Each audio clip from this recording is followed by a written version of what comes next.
ಇಲ್ಲಿ ನೋಡಿ ನಮ್ಮ ಪ್ರಿಯ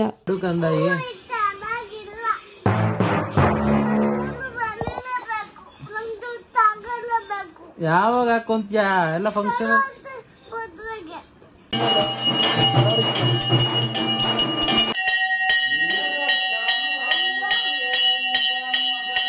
ಹಾಯ್ ಎಲ್ಲರಿಗೂ ನಮಸ್ಕಾರ, welcome back to my YouTube blog. ನಾನು ನಮ್ಮ ವಾಣಿ ಇಬ್ಬರು ಒಂದೊಂದು ಮಗು ಎತ್ಕೊಂಡು ಎಲ್ಲಿಗೆ ಹೋಗ್ತಾ ಇದ್ದೀವಿ ಗೊತ್ತಾ? ಹೆಣ್ಣಿನ ಮನೆಗೆ ಹೋಗಿ ಅಲ್ಲಿ ಮಡ್ಲಕ್ಕಿ ಕಟ್ಟಿಸ್ಕೊಬರ್ಬೇಕು. ಹಾಗಾಗಿ ನಾವಿಬ್ಬರು ಹೋಗ್ತಾ ಇದ್ದೀವಿ. ನಮ್ಮ ತಕ್ಷಣ ಪುಟಾಣಿ ಸೀಟ್ ಅದು ಆನ್ ರೆಸ್ಟ್ ಮೇಲೆ ಹೋಗಿ ಕುತ್ಕೊಂಡ್ಬಿಡ್ತಾನೆ. ಹಾಗಾಗಿನೇ ಅವನಿಗೆ ಕಾರಲ್ಲಿ ಕುತ್ಕೊಳ್ಳೋದಕ್ಕೆ ಅಷ್ಟು ಇಷ್ಟ. ನಮ್ಮ ಮುಗಿತಂಗೂ ಇಷ್ಟ, ಆದರೆ ಇವನ್ ಜಾಗನೇ ಬಿಡಲ್ಲ.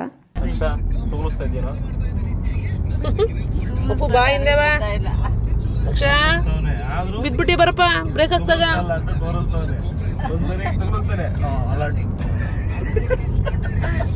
ನಿದ್ದೆ ಬಂದ್ರೆ ಅವ್ನು ಅಲ್ಲೇ ಕುತ್ಕೊಬೇಕು ನೋಡಿ. ಯಾರು ಕರೆದ್ರೂ ಬರಲ್ಲ.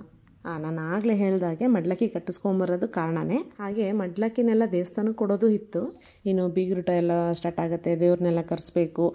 ಇರೋ ಟೈಮ್ನಲ್ಲೇ ನಾವು ಮಡ್ಲಕ್ಕಿ ಎಲ್ಲ ಕೊಟ್ಬಿಟ್ರೆ ಒಳ್ಳೇದಾಗುತ್ತೆ ಅಂತ ಹೇಳಿ ನಾವು ಬೇಗ ಬೇಗ ದೇವಸ್ಥಾನಕ್ಕೆಲ್ಲ ಹೋಗೋಣ ಅಂತ ಎಷ್ಟೇ ಟ್ರೈ ಮಾಡಿದ್ರು ಮಕ್ಕಳಿದ್ದಾಗ ನಮ್ಗೆ ಕಷ್ಟನೇ ಆಗುತ್ತೆ. ಬೇಗ ಬೇಗ ಹೊರಡೋಕ್ಕಾಗಲ್ಲ. ದೇವ್ರು ಕರೆಸ್ತೀವಿ ಅಂತ ಹೇಳಿ ಸ್ವಲ್ಪ ಮನೆ ಎಲ್ಲ ಕ್ಲೀನ್ ಮಾಡ್ಕೊಂಡು ರಾತ್ರಿ ಎಲ್ಲ 1:30 ಆಗಿತ್ತು.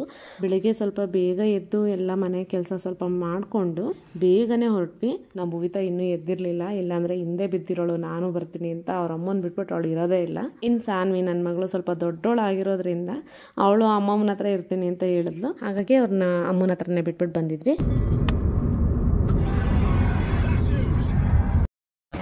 ಇದು ನಮ್ಮ ಎರಡನೇ ಮಾಮನ ಮನೆ.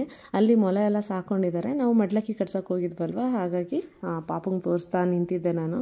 ಎಷ್ಟು ಕ್ಯೂಟಾಗಿದ್ದಾವೆ ನೋಡಿ. ಹಂಗೆ ನೋಡಿದ್ರೆ ನನಗೆ ತೀರಾ ವಸ್ತು ಅಂತ ಏನಿಲ್ಲ. ನಮ್ಮ ತಮ್ಮನೂ ಕೂಡ ಸಾಕಿದ್ದ, ಆದರೆ ನನ್ನ ಮದುವೆ ಆದಮೇಲೆ ಸಾಕಿದ್ರಿಂದ ನಾನು ಬಂದಾಗ ಹೋದಾಗ 1-2 ದಿನ ಆಟ ಆಡಿಸಿದ್ದೆ ಅಷ್ಟೇ.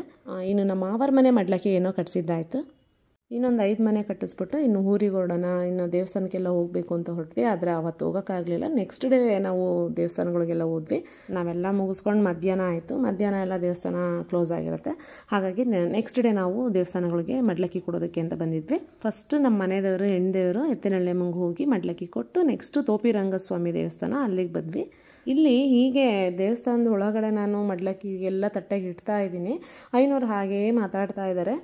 ನನ್ನ ತಮ್ಮ ಒಳಗಿಂದ ಹೊರಗಿಂದ ಒಳಗೆ ಎಲ್ಲ ಓಡಾಡ್ತಾ ಇದ್ದಾನೆ, ನಮ್ಮ ಸಾನ್ವಿನು ಮತ್ತು ನನ್ನ ತಮ್ಮ. ಅದು ಯಾವ ಟೈಮ್ನಲ್ಲಿ ಕೋತಿ ಬಂತೋ ಗೊತ್ತಿಲ್ಲ, ಯಾರಿಗೂ ಕಾಣಿಸಿಲ್ಲ. ಮಡ್ಲಕ್ಕಿ ಎಲ್ಲ ಇಟ್ಟು ಅಲ್ಲಿ ಐನೋರ ಹತ್ರ ಮಾತಾಡ್ತಿದ್ದಾಗೆ ನೋಡಿ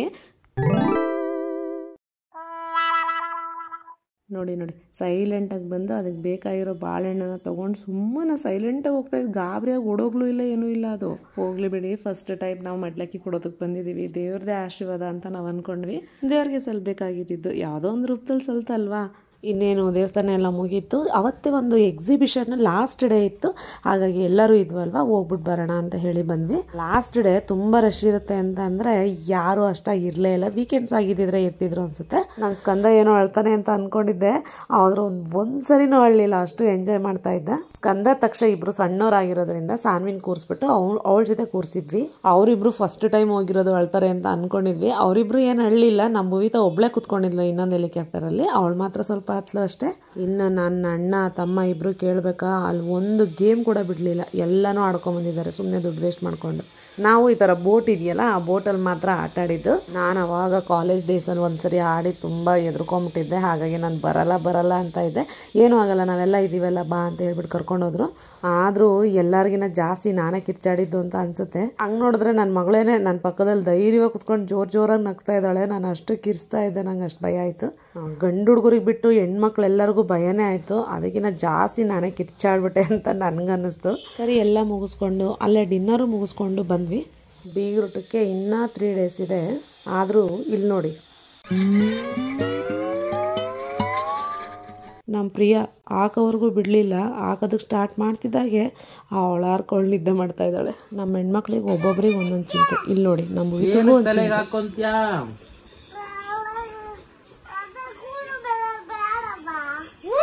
ಇದೇ ಚೆನ್ನಾಗೈತ್ ಬಿಡು ಕಂದಾಯಿ.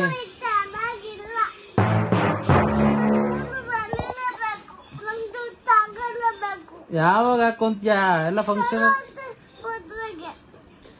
ಸೋರುವತ್ತೆ ಮದ್ವೆಗೆ ಹಾಕಂತ್ಯಾ? ಚಿಕ್ಕು ಮದ್ವೆ ಎಲ್ಲ ಆಗೋಯ್ತಲ್ಲ ಬಿಡು, ಇನ್ನೇನ್ ನಿಧಾನಕ್ಕೆ ಬರ್ಲಿ. ಸೋರುವತ್ತೆ ಮದ್ವೆ ನಾಡ್ದೈತೆ ಮಗಳೇ, ಅಷ್ಟೊತ್ತಿಗೆ ಬರಲ್ಲ. ಆಯ್ತು ಬಿಡು, ಹಾಕೊಂಡು ಉದ್ದ ಬೆಳೆಸ್ಕೊಂಡು ಹಾಕೊಂಡ್ಬಿಡು ಅಂತ. ನಮ್ಮ ಭುವಿತ ಹೇಳ್ತಿರ್ಲಲ್ಲ, ಸರುವತ್ತೆ ಮದುವೆಗೆ ನನಗೆ ಕೂದಲು ಉದ್ದ ಬೆಳಿಬೇಕು ಅಂತ.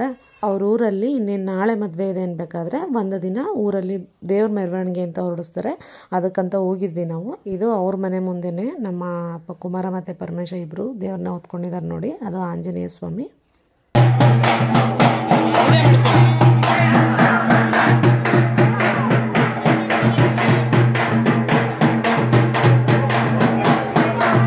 ಇನ್ನೇನು ದೇವರು ಎತ್ತುತ್ತಾ ಇದ್ದಾರೆ ಅನ್ಬೇಕಾದ್ರು ಹೋದ್ವಿ. ಸ್ವಲ್ಪ ಲೇಟ್ ಆಗಿತ್ತು. ಈಗ ದೇವರು ಹೊರಡಿಸಿದಾರಲ್ವ, ಅದು ಆ ಥರ ಕೆಳಗಡೆ ಬಂದರೆ ಒಳ್ಳೇದಾಗತ್ತೆ ಅಂತೇಳಿ ನಾವು ಮಕ್ಕಳಿದ್ರೆ ಮಕ್ಕಳನ್ನ ಎತ್ಕೊಂಡು ಬರ್ತೀವಿ. ಇನ್ನು ಮಕ್ಕಳುಗಳೆಲ್ಲ ಕೆಳಗಡೆ ಬರ್ತಾ ಇರ್ತಾರೆ. ಇದು ಇನ್ನೊಬ್ಬರು ದೊಡ್ಡಮ್ಮನ ಮನೆ. ಅವರು ಕೂಡ ದೇವ್ರನ್ನ ಇನ್ನೇನು ಮೆರವಣಿಗೆ ಹೊರಡಿಸಿದ್ದಾರೆ ಊರಲ್ಲಿ ಅಂತ ಅಂದರೆ ಎಲ್ಲರ ಮನೆಯಲ್ಲೂ ಸಾಧ್ಯ ಆದಷ್ಟು ದೇವ್ರನ್ನ ಕೂರಿಸಿ ಕಳಿಸ್ತಾರೆ. ನಮ್ಮ ದೊಡ್ಡಪ್ಪನ ಮನೆಯಲ್ಲಿ ಮದುವೆ ಇರೋದು, ನಮ್ಮ ಸರು ಮದುವೆ. ಅವರು ದೇವ್ರ ಮೆರವಣಿಗೆ ಹೊರಡಿಸಿದ್ರು. ಇನ್ನು ನಮ್ಮ ಇಬ್ಬರು ದೊಡ್ಡಮ್ಮದಿರು ಕೂಡ ಅದೇ ಊರಿನಲ್ಲಿರೋದ್ರಿಂದ ಅವರು ಮನೆಗೆ ದೇವ್ರನ್ನ ಕೂರಿಸಿ ಪ್ರಸಾದ ಮಾಡಿಸಿ ಕಳಿಸ್ತಾರೆ. ಇದು ಒಂದು ನಮ್ಮ ಯಶೋಧ ದೊಡ್ಡಮ್ಮನ ಮನೆ. ಅವರು ಕೂಡ ದೇವ್ರನ್ನ ಕೂರಿಸ್ಕೊಂಡಿದ್ರು. ನಮ್ಮಮ್ಮನ ಅಕ್ಕಂದ್ರು ಇಬ್ಬರು ಕೂಡ ಒಂದೇ ಊರಿನಲ್ಲಿದ್ದಾರೆ. ಇವರು ದೊಡ್ಡವರು, ಯಶೋಧ ದೊಡ್ಡಮ್ಮ ಅಂತ ಹೇಳಿ. ಇವ್ರ ಮನೆ ಆದಮೇಲೆ ನಮ್ಮ ಇನ್ನೊಬ್ರು ದೊಡ್ಡಮ್ಮರ ಮನೆ ಅಂದರೆ ನಮ್ಮ ಕಮಲ ದೊಡ್ಡಮ್ಮರ ಮನೆಯಲ್ಲಿ ಕೂರಿಸಿದ್ದು. ಅವರು ನಮಗೆ 2ನೇ ದೊಡ್ಡಮ್ಮ ಆಗ್ತಾರೆ. ಅಲ್ಲಿ ಕೂರಿಸಿದಾಗ ನನಗೆ ಸ್ವಲ್ಪನೂ ವಿಡಿಯೋ ಮಾಡ್ಕೊಳ್ಳೋದಕ್ಕಾಗಲಿಲ್ಲ. ನನ್ನ ಮಗ ಅಷ್ಟರಲ್ಲಾಲೆ ದೊಡ್ಡ ರಂಪ ಮಾಡ್ತಾಯಿದ್ದ. ಅವನಿಗೆ ಊಟ ಮಾಡಿಸ್ಕೊಂಡು ಅವನಿಗೆ ಸಮಾಧಾನ ಮಾಡಿಸಿ ಮಲಗಿಸೋ ಅಷ್ಟರಲ್ಲಿ ಅವ್ರ ಮನೆಯಲ್ಲಿ ದೇವ್ರು ಕೂರಿಸ್ಬಿಟ್ಟು ದೇವಸ್ಥಾನಕ್ಕೆ ಕಳಿಸ್ಬಿಟ್ಟಿದ್ರು. ಅಂದರೆ ದೇವಸ್ಥಾನ ಅಂದರೆ ನಮ್ಮ ದೊಡ್ಡಮ್ಮರ ಮನೆ ಮುಂದೆನೇ ಇರೋದ್ರಿಂದ ದೇವಸ್ಥಾನಕ್ಕೆ ಹೋಗಿ ಪೂಜೆ ಮಾಡಿಸ್ಕೊಂಬಂದ್ವಿ. ದೇವ್ರನ್ನ ಮೆರವಣಿಗೆ ಹೊಡಿಸ್ದಾಗ ನೋಡೋದು, ಹೀಗೆ ಮನೆಗಳಲ್ಲಿ ಇಟ್ಟಾಗ ಪೂಜೆ ಮಾಡಿಸೋದು, ಅದೆಲ್ಲ ನೋಡೋದಕ್ಕೆ ನಂಗೆ ತುಂಬಾ ಇಷ್ಟ ಆ್ಯಕ್ಚುಲಿ. ಯಾಕಂದರೆ ತುಂಬ ವರ್ಷನೇ ಆಗಿತ್ತು ನಾನು ಈ ಥರದಕ್ಕೆಲ್ಲ ಜಾಸ್ತಿ ಅಟೆಂಡ್ ಮಾಡ್ತಾನೆ ಇರಲಿಲ್ಲ. ನಾನು ಮದುವೆ ಆದಮೇಲೆ ಇದೆಲ್ಲ ಭಾಳ ಕಡಿಮೆ ಆಗಿದೆ. ನನ್ನ ಒಂದು ವರ್ಕ್ ಪ್ರೆಷರ್ ಆಗಿರ್ಬೋದು, ಇಲ್ಲ ಮನೆ ನೋಡ್ಕೊಳ್ಳೋದಾಗಿರ್ಬೋದು, ಇದರಿಂದನೇ ನನಗೆ ಎಲ್ಲೂ ಕೂಡ ಅಟೆಂಡ್ ಮಾಡೋದಕ್ಕಾಗಲ್ಲ. ಇವಾಗ ಸ್ವಲ್ಪ ಮದುವೆದು ಅದು ಇದು ಅಂತ ಓಡಾಡ್ತಿರೋದ್ರಿಂದ ಇವೆಲ್ಲ ನೋಡುವಂಥ ಚಾನ್ಸ್ ನನಗೂ ಕೂಡ ಸಿಕ್ಕಿದೆ. ಹಾಗೆ ಈ ಮೆರವಣಿಗೆ ದೇವರನ್ನು ಕಂಪ್ಲೀಟಾಗಿ ಬೆಳ್ಳಿಯಿಂದನೇ ಮಾಡಿರೋದು ಅಂತ ಅನಿಸುತ್ತೆ.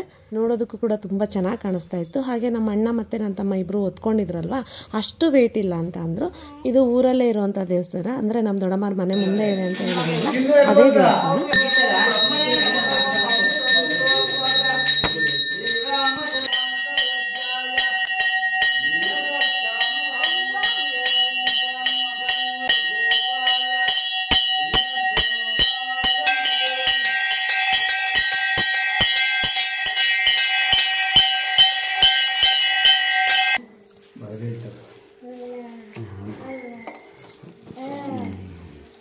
ಫೈನಲ್ ಆಗಿ ಅಲ್ಲಿ ಪೂಜೆ ಮಾಡಿಸ್ಕೊಂಡು ನಾವು ಹೊರಟ್ವಿ. ಹಾಗೆ ನನ್ನ ವಿಡಿಯೋನ ಕೊನೆವರೆಗೂ ನೋಡಿದ್ದಕ್ಕೆ ತುಂಬ ಧನ್ಯವಾದಗಳು. ವಿಡಿಯೋ ಹೇಗೆ ಅನ್ನಿಸ್ತು ಅಂತ ಹೇಳಿ ಕಮೆಂಟ್ ಮಾಡಿ. ಇನ್ನೂ ಯಾರಾದರೂ ಚಾನಲ್ನ ಸಬ್ಸ್ಕ್ರೈಬ್ ಮಾಡದೆ ನೋಡ್ತಾ ಇದ್ದರೆ ದಯವಿಟ್ಟು ಸಬ್ಸ್ಕ್ರೈಬ್ ಮಾಡ್ಕೊಳ್ಳಿ. ನೆಕ್ಸ್ಟ್ ವ್ಲಾಗಲ್ಲಿ ಸಿಗೋಣ. ಇಲ್ಲಿವರೆಗೂ ಬಾಯ್.